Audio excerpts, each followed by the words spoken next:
अस्सलाम वालेकुम नाजरीन, उम्मीद है आप लोग खैरियत से होंगे। नाजरीन, जंग तो इस टाइम चल रही है, लेकिन अल्हम्दुलिल्लाह इस टाइम पूरी दुनिया की नज़रें पाकिस्तान पर लगी हुई हैं। पाकिस्तान की नेकनामी में बहुत ज़्यादा इजाफा हो रहा है। Pakistan as a peacemaker बनकर इमर्ज हुआ, अगरचे पिछले कुछ दिनों में ऐसे लगा कि जैसे पाकिस्तान की कोशिशें नाकाम हो गई हैं, लेकिन फिर भी दोनों ममालिक को अगर कोई ऐसा कॉमन कंटेक्ट मिला कि जिस पर वो एतमाद का इजहार कर सकते हैं, या जो उनके ख्याल में उनको करीब ला सकता है, या उनके दरमियान दूरियां कम कर सकता है, या कम अज़ कम कोई जंग में पाज ला सकता है, वो पाकिस्तान है।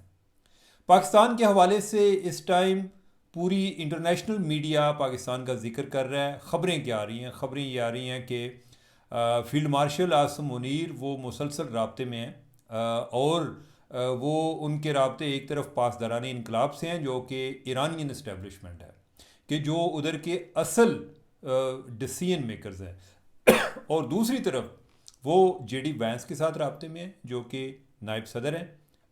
इसके अलावा विटकॉफ, ये वही विटकॉफ है इश्तिहारी जो पहले भी दो दफ़ा ईरान के साथ मुज़ाकरात करने के लिए आया था।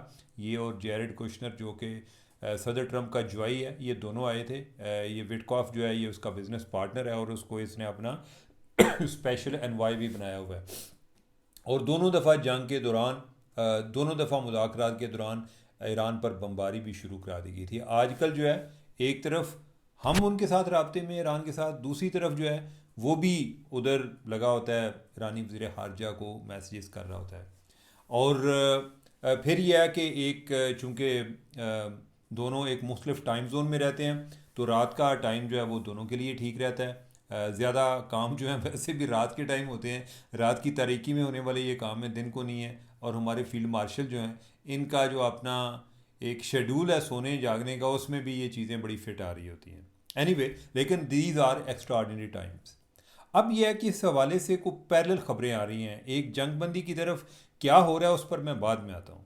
जो इन्हीं के जो डेवलपमेंट्स हो रही हैं उनको भी इस तनाज़र में देखना बड़ा इम्पॉर्टेंट है। ईरान से ये ख़बरें आ रही हैं कि हमें पाकिस्तान की तरफ से तजावीज़ मौसूल हुई हैं जंगबंदी की। ये ईरान ने इस बात का इकरार किया है। दूसरी तरफ से अमेरिका भी कह रहा है। अच्छा, आप पहले तो ये आप समझें कि पाकिस्तान का रोल क्या है। ये जो है ना, आए दिन हमारे अंदर से कई बदख्वाह वो पाकिस्तान को कई दफ़ा अंडरमाइन करने की कोशिश करते हैं। ओ जी नहीं है, सालस नहीं, ओ जी इदा दे काम मैसेंजर दा है। ओ भाई, सालस होता कौन है? ठीक है, सालस का जो काम है वो ये होता है कि वो दरमियान में खलीज कम करता है, वो फासले कम करता है।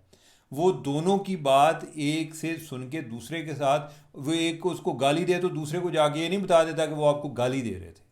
वो कहता है जी कि उनको गुस्सा था, लेकिन ये है कि वो चाहते हैं कि हमारी आपस में बात आगे बढ़े। यानी कि ये तरीका होता है जब आप चाहते हैं कि दोनों साइड एक दूसरे से करीब आएँ। और जब वो आप एक दूसरे के पास जो एक फ्री के मुखालफ की पॉजिटिव वाइब्स, बेशक उनको थोड़ा सा मैन्युफैक्चर करके भी आप प्रोवाइड कर रहे होते हैं, तो उससे आपके दरमियान जो है वो फासले कम होते हैं। पाकिस्तान वो रोल प्ले कर रहा है। दूसरा क्या है पाकिस्तान का रोल है? पाकिस्तान का रोल ये है कि दोनों को ये बताना कि यार, तुम्हें अगर ये डील मिलती है तो ले लो, तुम जीत रहे हो। ठीक है, ईरान को भी ये बताना, अमेरिका को भी ये बताना। बेसिकली तो ये है कि एक विन विन सिचुएशन क्रिएट करना।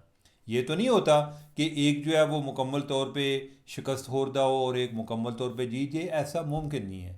और इस तरह की सूरत में फिर जो है ना वो सीज़ फायर नहीं होती, फिर जो है वो तो एक जंग खुद फैसला कर लेती है। जब आप दरमियान में उसको रोकने की कोशिश करते हैं तो इसका मतलब यह है कि जंग अपने मंतकी अंजाम तक नहीं पहुंची। हाँ, ये ज़रूर है कि दोनों साइड जो हैं वो लड़ लड़ के अभी थके हुए हैं, तो आप जो है उनके लिए एक मिडल वे तलाश कर रहे हैं। तो पाकिस्तान जो है वो अपना वो रोल प्ले कर रहा है। बाकी ना वो ईरान को डिक्टेट कर सकता है, ना अमेरिका को कर सकता है।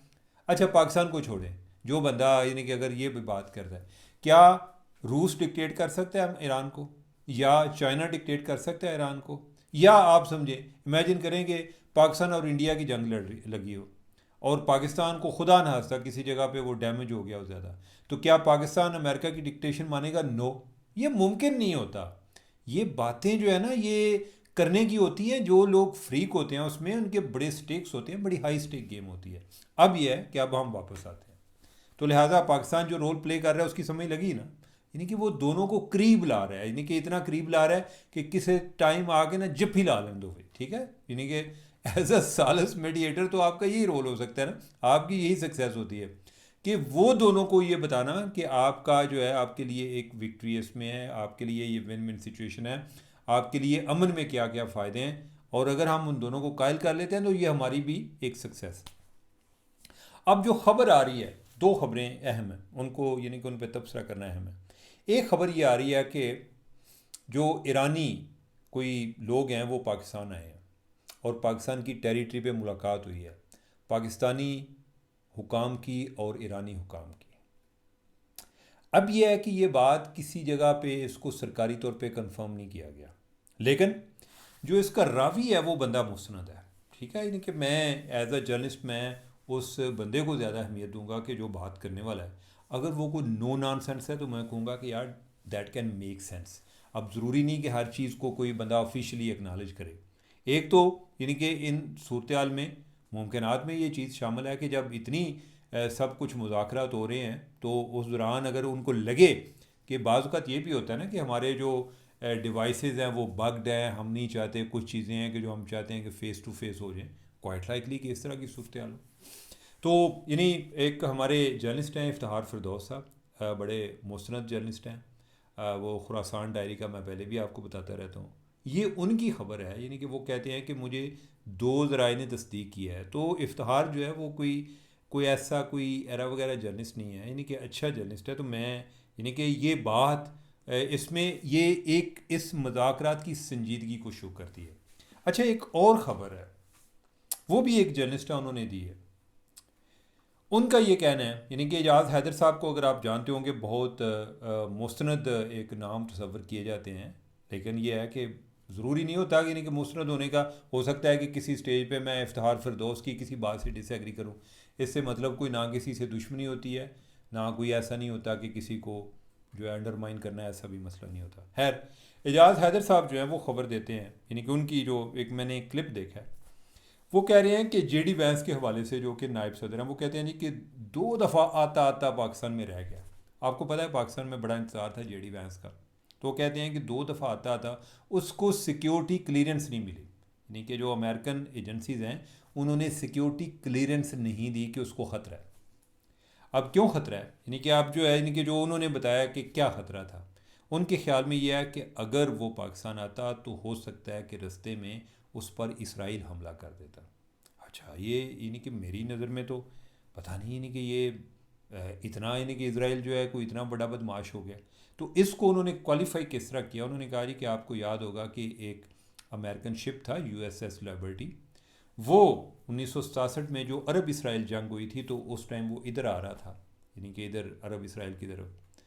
तो उसको जो इन्होंने इजरायली जो है इजरायली नेवी, उन्होंने टॉर्पीडो किया और उसको सिंक कर दिया, डुबो दिया।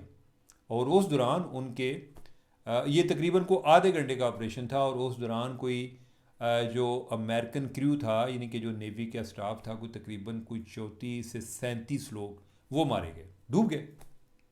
और बाद में इसराइल को पता चला, उन्होंने ओ हो यार ये क्या हुआ, कि हमसे गलती हो गई। यानी कि ये जो है, यानी कि उन्होंने खैर ये गलती वाली बातें उन्होंने नहीं बताई। उन्होंने कहा जी कि कई लोगों ने इसके हवाले से बात की है जी कि इसराइल जो है ना, यानी कि that is the most murderous state in the world, तो लिहाजा उन्होंने ये काम किया। तो अगर वो उस टाइम कर सकते हैं तो अभी भी वो जेडी वैंस को भी मार सकते हैं रास्ते में।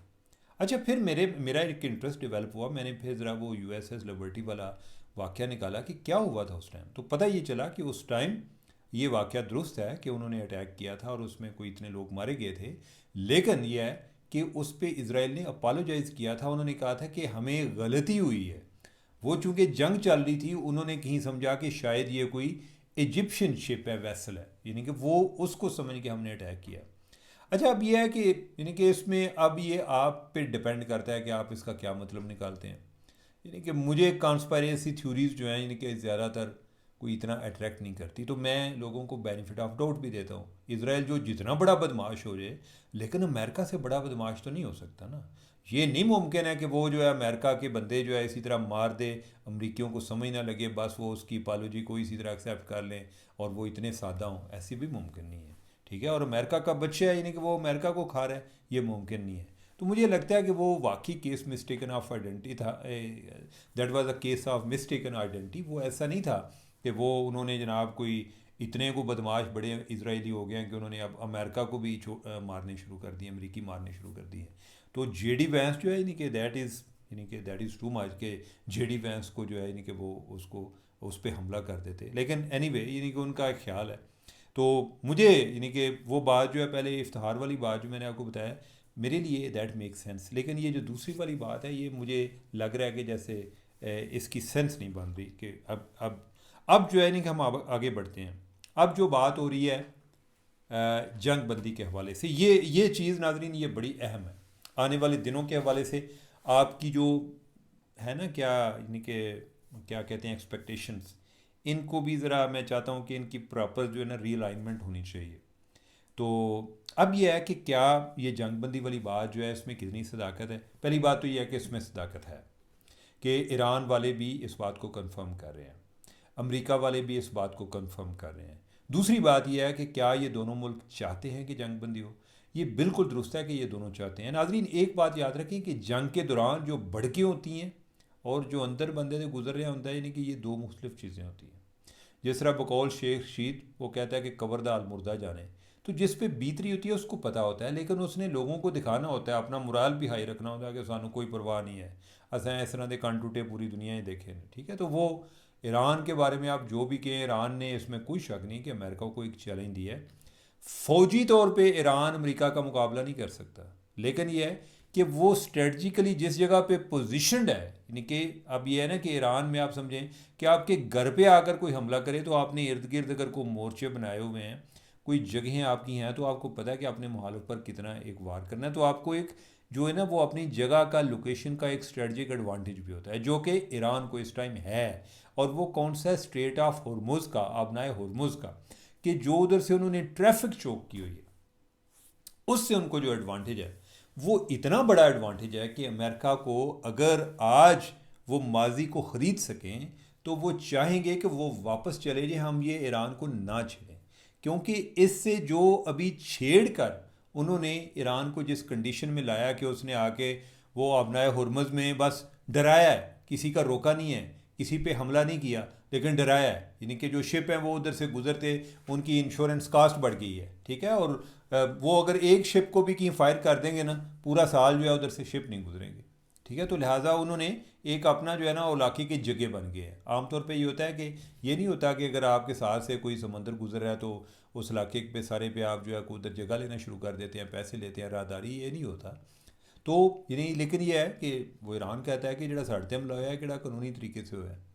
इंटरनेशनल लॉ के मुताबिक ईरान का स्ट्रेट ऑफ हॉर्मुज़ पर भी कंट्रोल नहीं होना चाहिए। ठीक है, लेकिन बात यह है कि किस लॉ के तहत जो है उन पर हमला हुआ है वो भी तो कोई लॉ नहीं है ना, तो लिहाजा वो एन जी, तो फिर एन जी सही वाली बात है।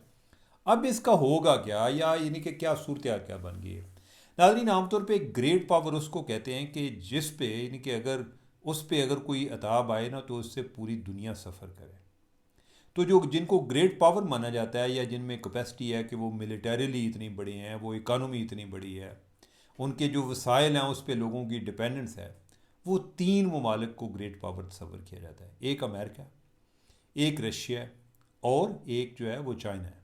ठीक है, अब ये है कि आप देख लें कि इराक़ में वार हुई, कोई इर्द गिर्द हम दूर से बस कोई थोड़े बहुत नारे नूरे मार के चुप कर जाते हैं, कोई ऐसा कोई दुनिया में कोई जिधर जंग लगी है नहीं कि इसके अलावा कहीं पता ही नहीं है। अफ़गानिस्तान में ये अफ़गानिस्तान में लगी है या हम मुतासर हो गए, कोई दुनिया को इतना ज़्यादा उस पर कोई उसका इम्पेक्ट नहीं आ रहा था। इवन ये जो यूक्रेन की वार है उसका इम्पेक्ट आया क्योंकि उसमें रशिया इन्वॉल्व था। ठीक है, रशिया ने जो गैस जाती थी यूरोप को वो बंद हो गई, जो तेल था तेल की वजह से भी ज़रा को सप्लाई मुतासर हुई, हमारा हिस्सा जो है फिर भी मुतासर नहीं हुआ। ठीक है, अब यह है कि जो ईरान है, ईरान वो उस तरफ से ग्रेट पावर नहीं है, यानी कि ना फ़ौजी लिहाज से वो ग्रेट पावर है, ना वो मुआशी लिहाज से ग्रेट पावर है, लेकिन उसको जो एक स्ट्रेटजिक एडवांटेज है आबनाए हुरमुज़ का, उसने उसको एक ग्रेट पावर का स्टेटस दे दिया कि भाई अच्छा मेरे ते आओगे, अगर बचांगा मैं नहीं तो कोई दुनिया में सुकून नहीं रहेगी, यानी कि ये मतलब है। ठीक है, तो उन्होंने जो अब यही देखें ना कि उन्होंने ट्रैफिक चौक करके यानी कि डराया है, यानी कि एनजीए के जो डंडा उन्हें रखे है अजय चुकया नहीं, ठीक है। लोग जो है ना पहले ही डर डर के ना दूर दूर बैठे हैं कि यार सानू गुजर लैन दो भाई, थोड़ी कोई साढ़े को अटैक ना कराया जाए, ठीक है। आंदे ने अच्छा इन्हें पैसे कटो, ठीक है, दोगे तो जाओगे नहीं तो नहीं से, ठीक है। तो उनको जो एक एडवांटेज हो गया। अब क्या अमेरिका इसको रिवर्स कर सकता है? मुश्किल काम है। आगे क्या होगा? अभी जो चीज़ें हो रही हैं आगे वो ये है कि जो चीज़ें डिस्कस हो रही हैं वो ये है जी कि आगे कोई 1.5 माह का एक सीज़ फायर होगा।